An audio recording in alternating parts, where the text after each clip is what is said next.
Brothers, sisters, friends, beloveds, when the season of Muharram comes,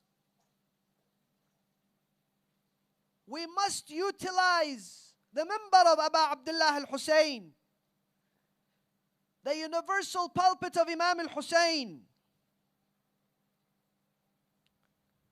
to create reform within us and within our communities. We cannot simply attend 10 nights, 20 nights, 40 nights, sometimes 60 nights of majalis and leave as the same individuals. Imam Hussain, salawatullahi alayh, he reminds us of his mission statement. Imam Hussain tells us what the goals and objectives of those majalis shall be. And we should and we must remind ourselves daily while we come to the majalis, while we listen to those majalis, of the mission statement of Sayyid al-Shuhada, Al-Imam Abu Abdullah al-Hussein. إني لم أخرج أشرا ولا بطرا ولا مفسدا بل خرجت لطلب الإصلاح في أمة جدي رسول الله. I have not left for any other reason but to seek perfection in the ummah of my grandfather Rasulullah, to bring reform. Today, one of the most important areas where we need to bring reform, one of the most important discussions that we ought to have, is in regards to the phenomenon of addiction within our community. We have people in our community that are addicted to drugs. We have people in our community that are addicted to prescription drugs. We have people in our community who are addicted to alcohol. We have people in our community who are addicted to the wrong, immoral usage of the internet. And those are extremely dangerous and unfortunate addictions. However, those are not the only addictions that our community faces. Members, individuals, are also addicted to lying. Some are addicted to backbiting. Some are addicted to defamation of character. Some are addicted to fraud. Some are addicted to work. Some are addicted to greed. Some are addicted to the love of the dunya. And those addictions, those belittled addictions, are as dangerous, as detrimental to our community. We can overcome our addictions. We are able to be forgiven. We do not need to live the rest of our lives with shame, with sin. We no longer need to put ourselves and our families and our lives in danger. Many people have lost their jobs, have lost their homes, have lost their families and their lives. Many will spend many years behind bars due to addictions. This is a serious problem within our community. And it's something that we need to discuss. An unfortunate reality, a heartbreaking reality. And the big cities, with the big centers, with the big masajid, with the big Hussainiyat, with the largest number of Muslims, you see the largest numbers of problems and addictions.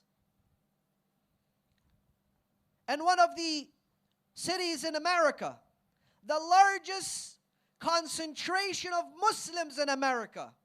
Sunni Muslims, Shia Muslims, Islamic centers, Islamic schools, Islamic institutions, ulama, khutaba, activists, you name it. Today exists an opioid crisis. It's made headlines. Everybody in America is aware of the opioid crisis amongst the Muslim community.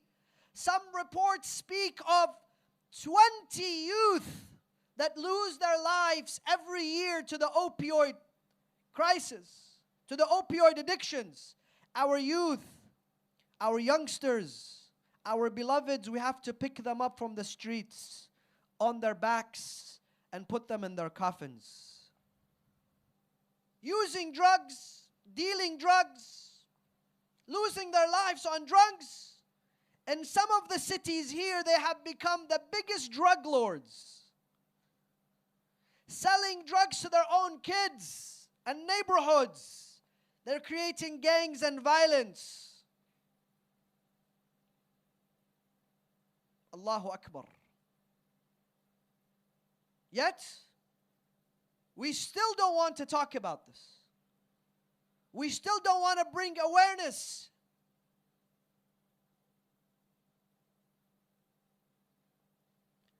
Not long ago, several years ago, the news of a young man, father of several children, who was addicted to gambling in our community. Again, in one of the most populated, Muslim populated cities. He was addicted to gambling. He would fly to Vegas every week. He lost his home. He lost his job. He drained his bank accounts. He took loans. And at final stage, he went home and he took the lives of his family members, his children and his wife and himself. And this made global headlines. In the past while, it's been less than 3 months, again a young man in one of the major cities that has many Islamic centers, many speakers, many ulama, many schools, stabbed his mother due to his addiction. He stabbed his own mother to death. I cannot go on by sharing all those stories with you, those horrific stories of what is happening in our community. But let us not ignore the fact that it exist and they're real. And we have to speak about them. We have to combat them. There's all sorts of addictions within our community.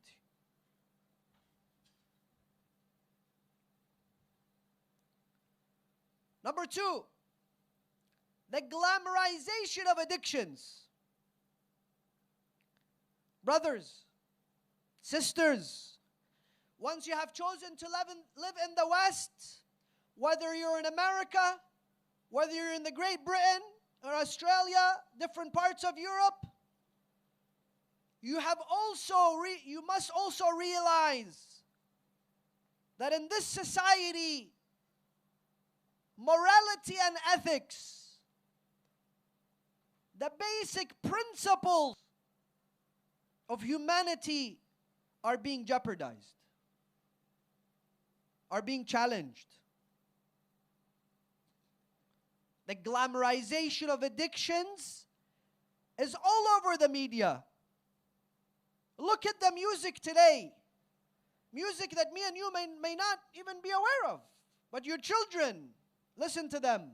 Listen to them in their cars. Listen to them at school. Listen to them with their friends. You know, I have a podcast series. So preparing for a podcast, one of the podcast series was about drug addictions. So I did a little research online, and I came across one of the most infamous songs by I think his name is Future, Mask Off. The entire song is glamorization of drug abuse. Molly Percocets, Molly Percocets, Molly Percocets. How many views do you think the song has on YouTube? 1 million, 2 million, 10 million, 20 million, 30 million, 50 million, 100 million, 200 million, 500 million views. And everybody's loving it. We live in a society that glamorizes addictions, different kinds of addictions, but extremely dangerous addictions, normalizing those addictions. Yeah, it's okay to be addicted to womanization, to foul language, to drug abuse, to waking up with a hangover. And we're part of the society. That is why it is extremely important that we take an immediate stance on what we bring into our homes, on the usage of social media.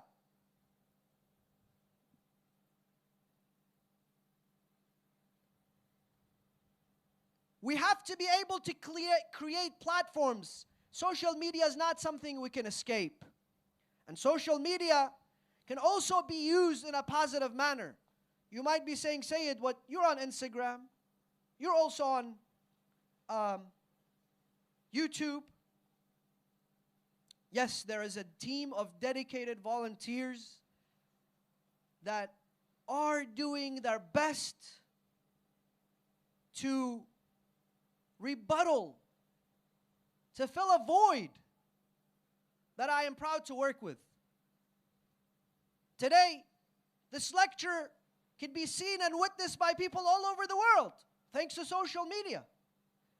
Today, there are platforms, satellite channels, that are bringing the name of the Ahlul Bayt and the legacy of the Ahlul Bayt to your homes.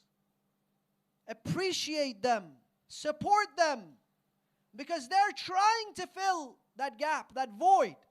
And make sure that you speak to your children.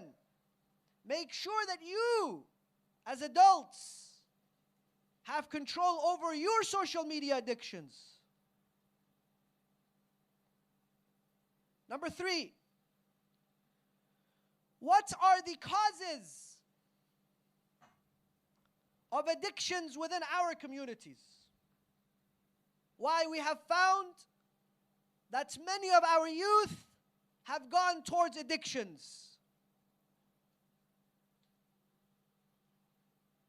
Number 1, it is the unfortunate reality of toxic parents and family members.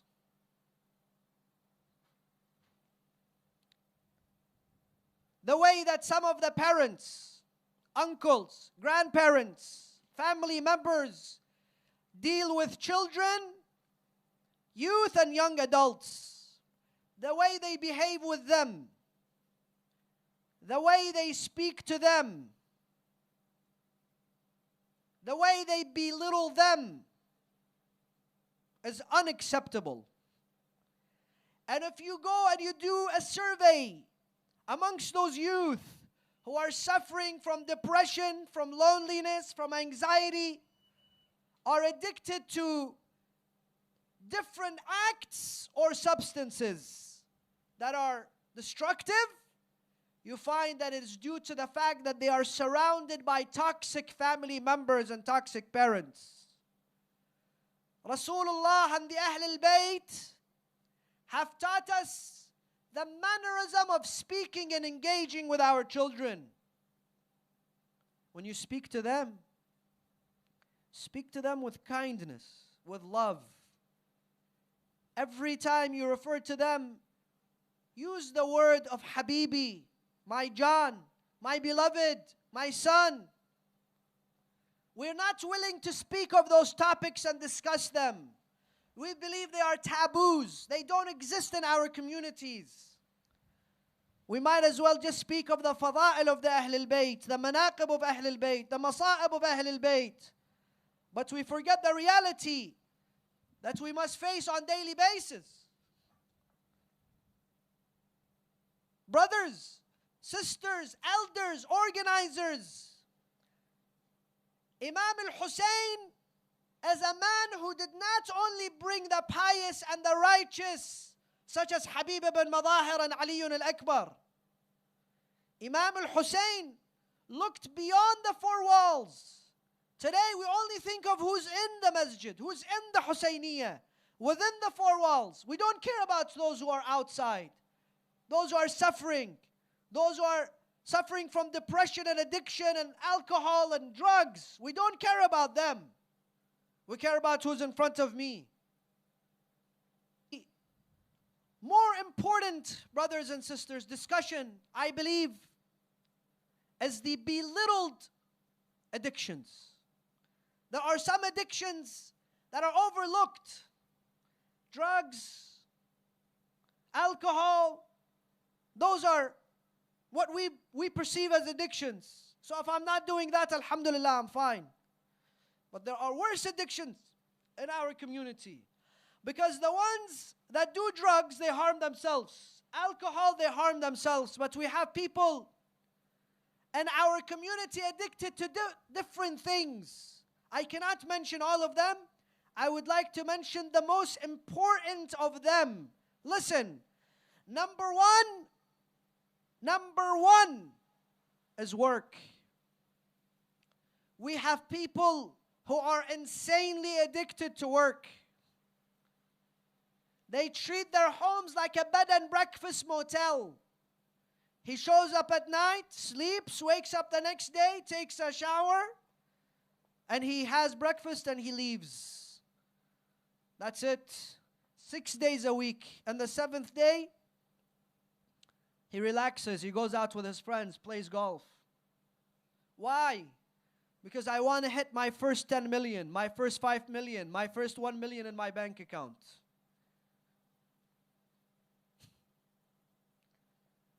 I want to rack up the miles. I want to be able to get that 1 million miles. On what expense? On the expense of your children. On the expense of your family. When you hit the 5 million in your bank account, you're going to be hit with other things as well. Unfortunate things that will wake you up. When you hit the 1 million miles in the air, all the way 30,000 feet up in the air, there are other things happening there in your home, in your child's life, and your marriage. Wake up. We all need, brothers and sisters, as much as we can take with us in the day of judgment, before the day of judgment, before Azrael pays us a visit. When Azrael comes, we have to leave all of that as inheritance for the inheritors. At least let them enjoy it with you today. Spend quality time with them. Not time in close proximity. Sometimes you sit in the same car, in the same table, you have food with your kids, but you don't even speak to them. Sometimes you don't even look at each other. Alhamdulillah, with this corona now, we have to spend time with each other. But before it, inshallah, after it, make sure that you learn to give priority to things that are meaningful, things that are important. I'm not saying don't work hard. I'm not saying we do not need members in our community to be successful. But we have to understand, you have to ask yourself, is this an addiction? Can I stop myself? Is this being done on the expense of the well-being of my children and my family members and my faith and my iman? Number 2, the belittled addiction of lavishness, glamorization. Allahu Akbar. This by itself needs 10 nights. By itself. Look at the weddings that we have. Some people are questioning whether we should be spending 60,000 pounds. A whole community of thousands of successful people on the majalis of Imam Hussain.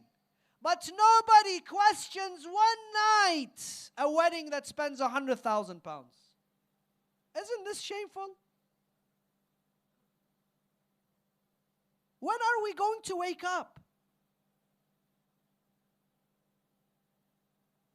One night we spend 60,000 pounds, 100,000 pounds of lavishness, glamorization, on social media, on our cars, on the brands that we wear. Again, I'm not against that. But make sure this is not becoming an addiction. This is an addiction to hubb al-dunya. This is what drove Umar ibn Sa'd to stand against Imam Hussain.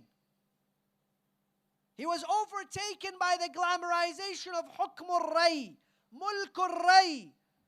أَأَتْرُكُ مُلْكَ الرَّيْ وَالرَّيُّ مُنْيَتِي. Can I leave mulk al-ray, the throne of Ray? Ray is what I want.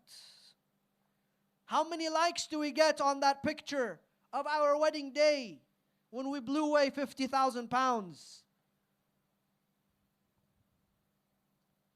Number 3, many addictions, many. But third is the most important. Like I said, some people, they take prescription drugs, opioid, they hurt themselves.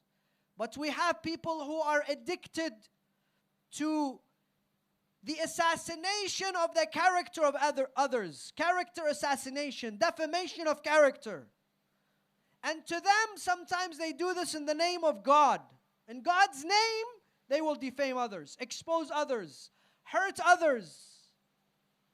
And we become part of this. We listen, we give them ear. Yeah, you're right. Yeah, that's true. We forward the WhatsApp. We call our friends, by the way, you heard what happened to this guy? And it could all be a rumor. We're wrecking somebody's home. We're destroying somebody's reputation. There's much to discuss with you, but finally, how do we overcome them? Very quickly. Unfortunately, we don't have time. Number 1, go and read as much as you can about addictions. Addictions create an illusion. You will never have enough. You will never have enough of that which you're addicted to, whatever it may be.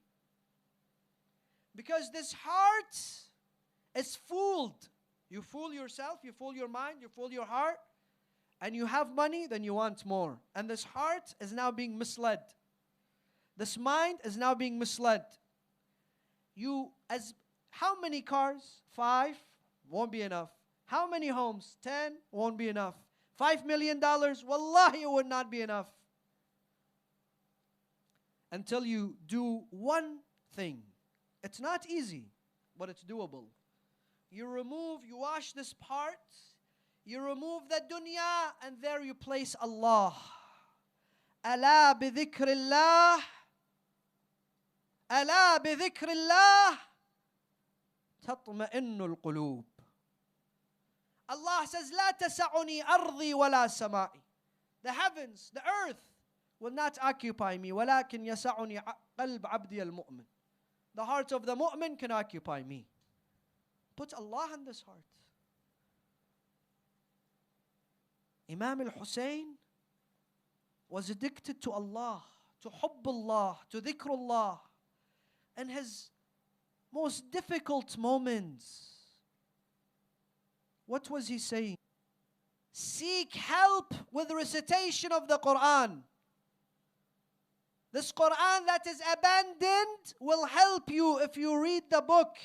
You open the book, you read it to your family and your children on daily basis. 3, finally, with this I conclude. Kill all your free time. Literally destroy your free time with meaningful things, whether it's sports, whether it's activities, whether it's volunteering, whether it's reading books. Eliminate free time within your lives and the lives of your children. The hadith says when there is free time, the shaitan crawls into our minds. Al-waswas al-khannas comes and whispers in my